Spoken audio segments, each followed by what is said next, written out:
Some days it's really just as simple as you wake up and you want to set up some cool terrain. That's what today is. Let's go.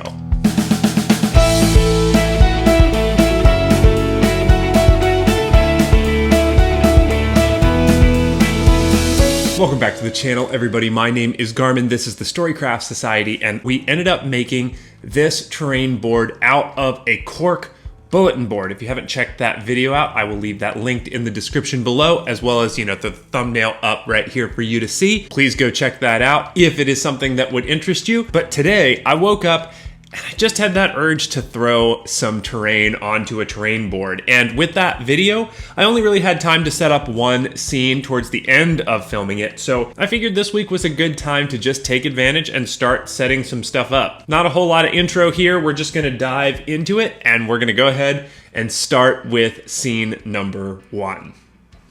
All right, so this first one I call Baron Terradil's estate after the Great Revolt in Kingdom Fairfield. So what I wanted to set up with this first one was like a baron's keep that was set up with fortifying walls and things around it. This is not necessarily the richest noble in the world. This is not a noble that was so well off that they were protected in, stone walls or anything like that. This is just a baron from a particularly rural countryside that his estate was attacked during the Great Revolt. So I have a bunch of really cool little vignettes that I set up in this scene. Obviously, there is the main tower, which looks really cool. It is ruined. It was burnt down when the attack happened from the revolt. And another thing that's really cool about it is I have the one little creek running underneath of the keep, and that is on purpose because obviously those old castles would have streams and things running underneath them so that the people who were there had access to fresh water if there was a siege. Unfortunately for Baron Terradil,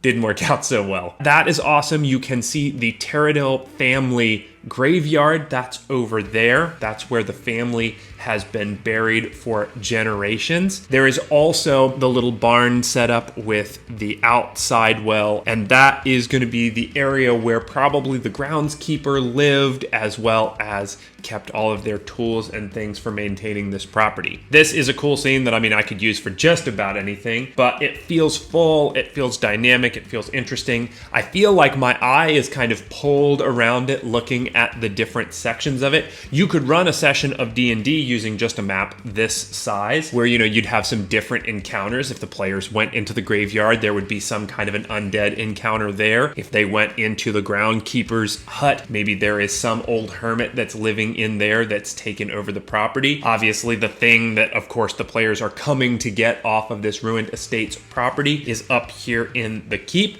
But as far as set 1 goes, I couldn't be more pleased.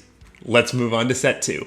So the next one that I wanted to do is I wanted to capture the intensity of what Caravaneers feel going through Westray Pass. So ever since the Brotherhood of Pawns took over Dunwich City, there has just been a whole mess going on in the Emerald Plain, and Westray is absolutely no different. So on the far western edge of Caer Westray, you can find Westray Pass, which, because of the super craggy and rocky terrain that's around it, it basically funnels all Caravaneers and wagons into this pass. Right now, it is overwhelmed by bandits. They've kind of formed a union out on the western side of the Emerald Plain. They're kind of in the lawless land in between 6 cities, the Witchwood and the Emerald Plain. And so now they have set up shop here in this kind of loose confederation of banditry. And this scene showcases that perfectly. From all the little spots where the scaffolding works its way up onto the edges, from all of the vantage points that they can be to the places that they can hide.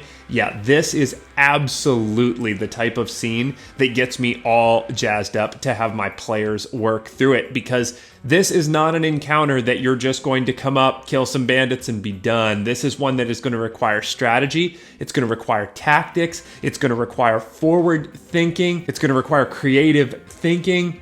Yeah, I just can't say enough cool things. There are definitely some cool vignettes in this one. There's like this upper camp area on either side, not to mention the real claustrophobic nature of the valley itself. Yeah, this is at the current moment my front runner, but I still have one more to do, so we'll see how I feel about it after I get that one done. So my final scene has to do with the trouble with wizards. So at the end of the day, basically all wizards are really good imaginers. They understand how to think of something that they want and make it happen out of nothing. It's all based around their imagination. We can see this with spells like Leomund's tiny hut all the way up to Mordenkainen's magnificent mansion. They are just really good imaginers. And sometimes when a wizard gets really hyper focused on something, and a lot of times that something is not super great, even their imaginary locations can start to become corrupted by it. This particular wizard is obsessed with a red crystal. The secrets behind this red crystal keep evading him. And that's something that he has never experienced before. He is used to being able to think his way through things, and when the mystery just keeps growing deeper and deeper and deeper, and his focus becomes more and more and more pulled in to this fascinating substance, well, that's when things can go wrong. But again, here is another really awesome scene that feels totally different from the other two, and that's really the goal of this video. I wanted to set up 3 drastically different scenes that felt super different, and this one definitely did that. In this scene, there's the cool vignettes like the little rock garden. There is the teleportation area that's kind of all focused around a bunch of spell focuses. There is the tower, of course, that's right in the middle of it all, and all of it is, of course, surrounded by red. With that said, that's what I've got for this video. Definitely leave it down in the comments below. Which one of these 3 scenes did you like the best? Which one did you think was the most captivating and entertaining? And maybe if I get enough of a sway in one way or another, I will throw one of these scenes onto my players in my D&D game. So with that said, thank you so much for watching. I hope you enjoyed this video as much as I enjoyed making it. If you did, do all of the YouTube stuff. Subscribe to the channel if you haven't already. Like this video, comment down below. The #1 way that you can help out small YouTube channels is to share their videos with friends that you think would enjoy it. So if you have a friend that you think would enjoy seeing these scenes for inspiration or just to copy them, whatever they would like to do, show this to them, and you would have my forever gratitude. But that's it. So until next week, I'll be seeing you. What you doing? What is you doies hideys behind the door? Daddy's gotta film a video.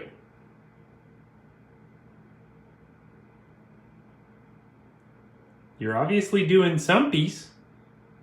What some pieces use doies? This is quite a long clip for in the video. You better do somethings cause you's on film.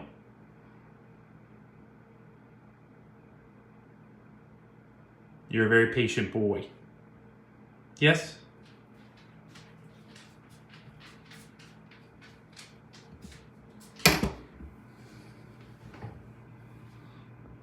Yes, sir.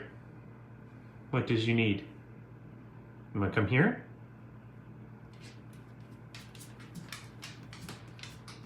Yes. You's very good boy. You are very sweet man. Yes, you do.